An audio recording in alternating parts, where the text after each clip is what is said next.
We do have to talk about the accent, though. It was incredible. Like, Oh, I would have never have guessed you had a British accent. That is the best thing I could ever hear. What went into perfecting that? I don't know. I mean, because of my theatre background, I think a lot of like musicals are American, and you know, because they come from Broadway.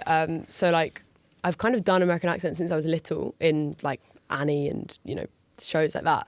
But it was a different beast for screen for sure, because I was aware of how real it has to be, because it can take you out of something so quickly if you suddenly are like, oh wait, I don't think that person's actually like American or has that accent. So I was kind of nervous, but I had a wonderful dialect coach who really kind of helped me and helped like instilled a bit more confidence in me, I guess, and just said like, you're okay, this is fine. But our directors are American, Dani and Charlotte, and same with a lot of the team. So I just kind of had to trust that they were telling me the truth when they were like, you're fine. And trust that they would come up to me and say, you're actually saying that word a bit wrong. Where was your accent at when you auditioned? Oh, I don't know. I mean, probably kind of similar. I had a few sessions with my dialect coach, but it was more about being super comfortable with it and being able to do it every time, like the same every time and correct every time. I think with a self-tape, you can kind of choose the best version of it. As you said, because we did do quite a bit of improv on our film as well. Yeah, we did. And it's one thing saying lines in an accent, but improving in an accent is a whole nother thing. So I think that's probably what helped with like the dialect coaching. It's just the confidence, I think, feeling comfortable enough and like. You smashed it. Thanks. You did. Thanks. What is it like working with a directing duo? Amazing. Yeah, that's cool. How did they divide and conquer? Like so seamlessly. Honestly, I think they just have like one brain that works together. I mean, they say it as well, but having two brains is so much easier and so much more efficient. There's two people kind of doing the same job together, so it's just like half the time of everything needed. Yeah, and they before giving us notes, they would make sure they had gone away and discussed it before coming to us or doing it in front of us. Cause I always had a belief that if I went to either of them and asked them the same question, they would give me the same answer. They just seem to be so. I mean, they've done it for years together. They're just so perfectly. Yeah. And it's so nice for us because we've always got a point of contact on the set. Because us four were like a family within the family. We were like a safe space. So it's while they're because them two are also doing their first big feature. So all of us are in this thing together.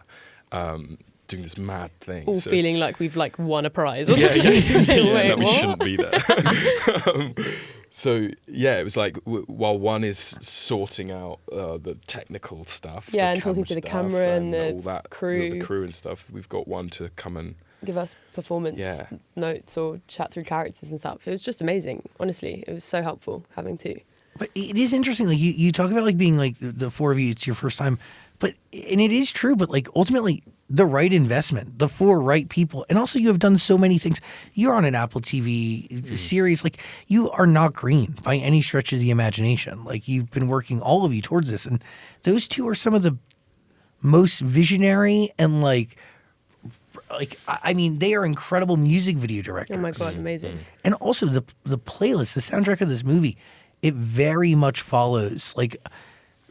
You could tell it's inspired by the two of them. Mm-hmm. I mean, Banks is in there, Lily Allen, Charlie XCX, Troye Sivan, Holly Humberstone. Yes, Mallrat. Love Holly Humberstone. She is my Pig. I think possibly my favorite artist. She is ever. So good. Because that song "Dive" that's in the film is in the film because I put it on my story. Like whilst we were filming, I put a picture of somewhere and put the song over it, and our editor was like, "Oh wait, I love that song," and then put it in the film. Where does that come on? Right at the end. It plays at the end of the movie. The first credits song. Yeah. Great playlist. Such a great playlist. Great soundtrack. I'm calling it a playlist. It's not a playlist, but I'm sure it will be. Yeah, probably on Amazon Music. And by the way, you can watch My Fault London. It's waiting for you on Prime Video. It's there. Link below. Yay. What are you thinking, Dan? Are you guys prepared for like the reaction to this movie and like the followers that come with it and people knowing who you are? Because I'm sure your star is going to skyrocket afterwards. We just don't know what to expect. You never know with these things. And like we have people saying that a lot, and it's like... It's hard to kind of digest it at all. And you almost don't want to think about that because you don't want to set yourself up for like... you don't want to have any expectation. But then like when we started filming, you started telling me, Ash started telling me about the scale of the Spanish version, which I wasn't aware of at first. And when you think about that like the more time has gone on, the more that's sort of sunk in, and we can't quite comprehend. Yeah, every day seems to just get a bit crazier, and like another reason why we're so lucky that we're kind of in this together, because we're able to just like voice it all to each other and have somebody that's going through the exact same thing the exact same time. It's so nice. For sure. Well, can we just talk about your why? Like, why did you start acting? My why? I started.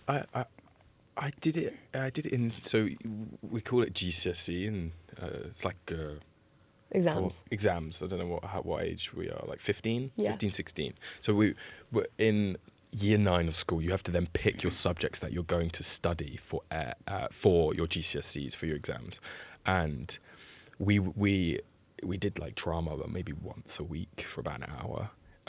And I just remember my teachers saying that I was really good. Because I was really sporty and I did loads of sports. He was doing up Troy Bolton here. He was like sport on one side. In a way, yeah. But like they just they would encourage me to pick it for the subjects to study. But like, I was like, what am I going to do with drama? And like, it wasn't cool to do drama in school at that age. So I was like, I'm not doing that and all that. And then I actually picked computing as one of the subjects, because I was like, I like gaming, maybe I'll do something with computers. I didn't know anything else to do. And then I suddenly had an epiphany one day walking home from school after the deadline of picking the subjects. On the deadline or whatever, I was walking home and I just literally had an epiphany. I was like, what the fuck am I doing? And I literally have this memory. I ran back to the office in school. Super cinematic. Super cinematic. It's literally like a shot crazy movie. song was playing underneath. Yeah. I'm there in my big oversized blazer, dodging the crowd. I get into the office and I'm literally like, change it. Change computing to drama. And they're like, are you sure you want to do that? And I'm like, please change it. And they changed it. And then literally from then I just became obsessed. I didn't really, no other lesson really inspired me. I was really shy in drama, but I was fine in every other lesson because I cared, I think. And then, it just started, the obsession just grew and grew and grew. Then my drama teachers were like, maybe you should try and audition for drama school. And then I did, and I managed to get in, and then...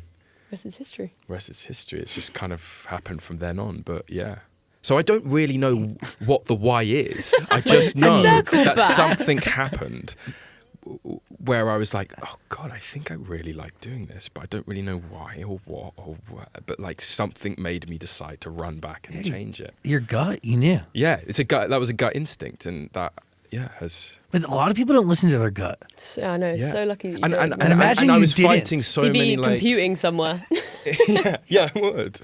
But I was fighting so many, like at school I just wanted to be cool. I just wanted to like have girlfriends and be with the cool kids, and that's like all I thought about and cared about. But then there was this thing that necessarily wasn't cool to do in my social circle. But I mean, when I look back at it, I'm like, God, stop. Don't care. Yeah, I don't care about that sort of thing. But also, like, what a weird thing, like, to think that like kids would go, this thing is not cool. But ultimately, if you do it and you keep doing it and you figure it out, it makes you the coolest. Of course. What does it mean? It was like it became a like secret for ages. It's just people just don't like things that are like different, no? Especially in school, like you just want to like everybody's just trying to like blend in, and anything that is especially not cool when you're a kid is the coolest thing ever.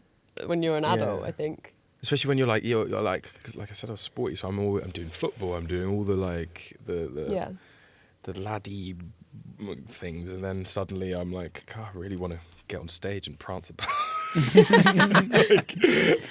So lucky you did. So yeah, it's worked out well. Yeah, for sure. Luckily, thank you.